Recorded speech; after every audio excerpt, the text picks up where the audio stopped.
Tout de suite, la maison de Christian avec Christian Pesset.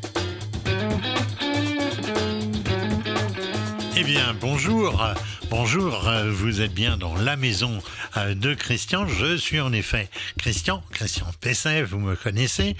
C'est pour moi un plaisir que de vous retrouver chaque semaine dans cet épisode de la maison de Christian. La seule émission consacrée à la construction, à l'aménagement, à la rénovation de la maison. Comme d'habitude, je vais vous donner quelques conseils, j'espère qu'ils vous seront utiles. Et exceptionnellement, nous retournerons à Batimat, le grand salon de la construction, pour une interview de Fabrice Chochani, qui est directeur commercial chez Chappé de Dietrich. Le groupe, c'est BDR Therméa.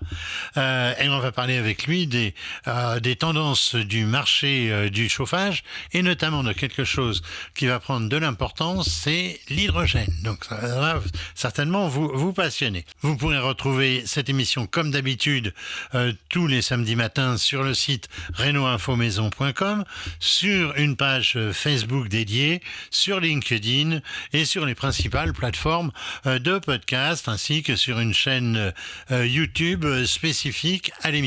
Je vous engage à y aller. Dans cette émission, je vais donc répondre à une question d'internaute, la question d'Albert, qui me demande quelles sont les meilleures marques de poêles à granulés. Je vais vous proposer ensuite vous présenter mon coup de cœur produit. C'est un mini lave-vaisselle éco-compact. Vous allez voir, c'est très sympathique. Et pour commencer donc, retour à Batimat pour l'interview de Fabrice Chochani sur le chauffage. L'invité de Christian Pesset. Eh bien, me voici maintenant sur Interclimat. Dans Interclimat, où il y a également beaucoup de monde. Je suis sur le stand BDR Therméa, c'est de Dietrich échappé, avec donc Fabrice Chochani. Bonjour. Bonjour. Vous êtes donc directeur marketing. Commercial et marketing. Commercial et marketing. Voilà. Donc avec vous, on va parler évidemment chauffage. Alors ma première question, c'est donc à travers vos deux marques, à travers cette structure, vous êtes engagé depuis longtemps dans l'efficacité énergétique. Est-ce que vous considérez que vous avez une longueur d'avance dans ce domaine, et si oui, pourquoi?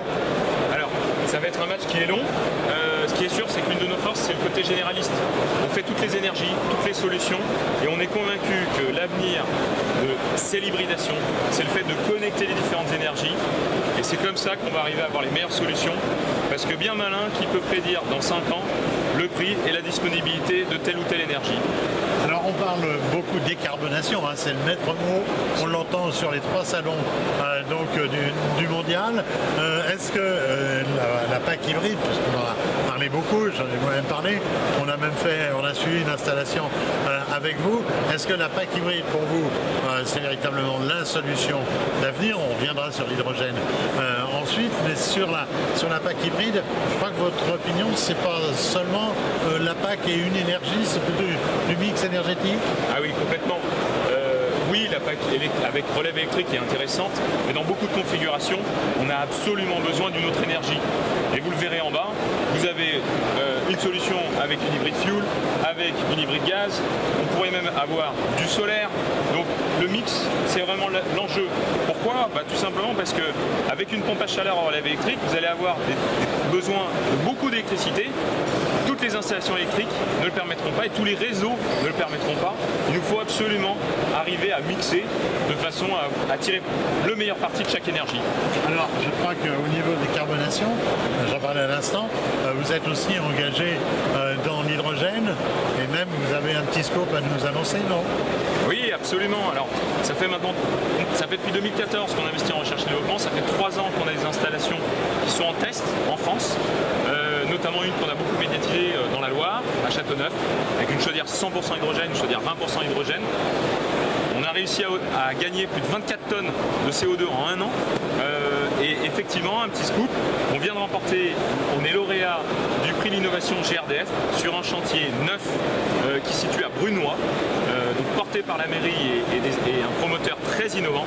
Et donc on va avoir une chaudière avec son électrolyseur, parce qu'on va produire localement l'hydrogène, qu'on va venir injecter directement dans la chaudière, pas de stockage, donc toute sécurité. Et en plus c'est une technologie qu'on connaît très bien depuis plus de 10 ans chez nous. En quelques mots, ça marche comment? Ça veut dire que on part de l'eau et on retourne à l'eau quelque part? Eh ben, c'est exactement ça, c'est un cycle très vertueux, parce que vous prenez une molécule d'eau, H2O, vous venez la faire traverser par un courant électrique. D'un côté, vous avez l'hydrogène, de l'autre côté, de l'oxygène. Et puis, vous avez de la chaleur. Nous, ça tombe bien, c'est tout ce qu'il nous faut pour faire fonctionner une chaudière. Donc, on prend tout cet ensemble, on le met directement dans le brûleur, donc hydrogène, oxygène et la chaleur qui est récupérée par la chaudière. On a un système qui a une performance de 95%, donc super performance. Et quand vous brûlez de l'hydrogène, qu'est-ce qui se passe? Pas de CO2 et vous refaites de l'eau. La boucle est bouclée.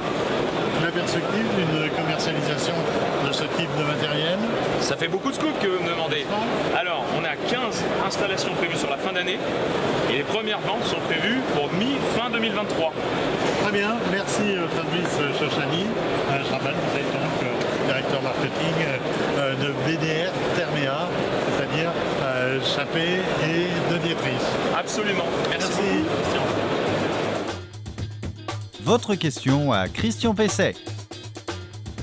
Alors la question à Christian Pesset, cette semaine, elle a été posée par Albert qui me dit « Nous avons l'objectif d'installer un poêle à granulés dans notre maison ossature bois de 2011 et d'une superficie de 110 mètres carrés. Devant le nombre infernal, me dit-il, de marques, nous aimerions connaître celles qui sont sérieuses avec un rapport qualité-prix raisonnable et éventuellement, me dit-il, votre coup de cœur. D'abord, je noterai que le choix d'Albert d'opter pour un poêle à granulés est judicieux, surtout dans une maison à ossature bois. Il y a une espèce de, on va dire, de cohérence. Vous comprendrez qu'il est forcément délicat à un journaliste d'indiquer une marque plutôt qu'une autre, un produit plutôt qu'un autre. D'abord parce que je ne les connais pas tous, et pas toutes les marques et tous les modèles des poêles. Ensuite, parce que les gammes de modèles sont généralement très larges, il y a beaucoup de modèles qui sont présentés. Il manque, pour moi, de toute façon, un certain nombre d'informations. On a vu la nature de la construction. C'est une maison bois, 110 mètres carrés, mais il y a beaucoup d'autres paramètres qui entrent en jeu. Par exemple, l'exposition, par exemple, la nature du terrain, par exemple, la pente ou pas. Enfin, il y a la quantité d'éléments qu'il me faudrait savoir. En plus, depuis 2011, les critères d'isolation ont changé, donc il faudrait que je connaisse tout cela. En revanche, je vais vous donner un conseil, à Albert et à vous tous, c'est que vous pouvez faire confiance à la labellisation Flamme Verte, et aux marques qui sont labellisées donc en fait c'est le syndicat des énergies renouvelables qui est derrière le label Flamme Verte, et vous y retrouverez donc la liste des marques qui, alors je vais vous donner quelques marques que je connais, Brisac évidemment, Cheminée Chazelle que j'aime beaucoup parce que ce sont des très beaux matériels, Godin évidemment, un grand classique, Cheminée Philippe, de Dietrich qui fait de très beaux équipements, Invicta, Jotule qui a été partenaire de notre site pendant longtemps, Seguin Duteriez, Supra sont par exemple donc des marques référentes. Pour l'installation, parce que c'est très important aussi, il faut que l'entreprise soit RGE, reconnu garant de l'environnement, j'en parle souvent. C'est un critère qui est indispensable pour avoir les aides donc de l'administration, et aussi donc c'est quand même pas mal la qualification Qualibois Quali-TNR qui est une garantie de qualité de l'installation. À noter que pour accéder aux aides, aux subventions, il faut que le matériel ait été acheté et soit installé par le même professionnel. Le coup de cœur produit de Christian Pesset. Ah, le coup de cœur produit de Christian Pesset. Christian Pesset, il va aller dans la cuisine pour un coup. Beaucoup de logements, évidemment, sont dotés d'une cuisine qui est toute petite. Il n'y a pas beaucoup de place et il n'y a souvent pas de place pour accueillir un lave-vaisselle. Ça fait quand même au minimum 50 cm de large et puis il faut avoir la place au sol, évidemment. Alors, quand on est seul ou même à deux, on n'a pas forcément besoin d'un lave-vaisselle 12 couverts. Alors, j'ai trouvé intéressant de vous parler de Bob. Bob, c'est un lave-vaisselle compact de chez Dantec, vous verrez tout à l'heure comment ça s'écrit, qui se pose directement sur la planche de travail de la cuisine. Il ne prend que 34 cm de large, 49 cm de profondeur, 49 cm de hauteur. C'est un 2 couverts, 6 assiettes qui lave la vaisselle en une vingtaine de minutes. Il offre 5 programmes de lavage comme un grand. Ce petit lave-vaisselle est aussi une très bonne solution pour économiser l'eau et l'énergie et l'électricité. En l'occurrence, il consomme en effet 5 fois moins d'eau qu'un lavage à la main, que dans ce genre de situation on faisait avant d'acquérir ce type de matériel. Le cycle express ne consomme en effet qu'un peu moins de 2 litres d'eau, on va dire en cycle normal 3 litres d'eau, alors que normalement en lavant la vaisselle à la main, vous consommez 15 litres d'eau. Finalement, un lavage de la vaisselle à la main consomme beaucoup plus de toute façon qu'un lave-vaisselle. C'est dans l'air du temps. Bob, le mini lave-vaisselle, fonctionne avec des cassettes qui peuvent être rechargées en les renvoyant à l'usine. Donc c'est évidemment, ça évite des emballages, suremballages, etc. L'emballage lui-même de l'appareil est en carton recyclé, imprimé avec de l'encre naturelle. C'est anecdotique, mais je voulais vous le préciser. Il est fabriqué avec 85% de plastique recyclé. Il est fabriqué en France, c'est pas si commun, et son indice de réparabilité est de 9,3 sur 10. C'est une réelle performance. Je vous reparlerai de cet indice de réparabilité un jour prochain.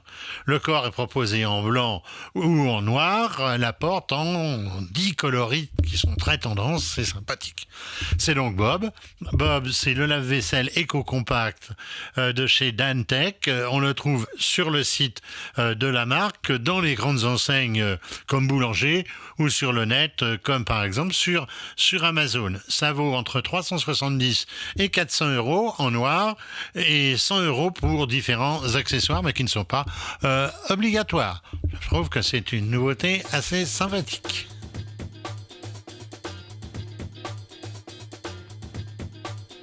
Eh bien, voilà, l'épisode de la maison de Christian, nouvelle formule par rapport à l'année dernière, touche à sa fin. Bientôt une nouvelle édition, c'est-à-dire samedi prochain. Merci Adrien pour la préparation de l'émission, pour sa prise en image et pour sa diffusion. Vous retrouverez cette émission sur reno-info-maison.com, sur les principales plateformes de podcast, sur LinkedIn, sur notre chaîne YouTube La Maison de Christian, et sur la page Facebook de l'émission. Travaillez bien dans votre maison, n'oubliez pas de faire appel aux professionnels quand les opérations à entreprendre peuvent dépasser vos compétences. À la semaine prochaine.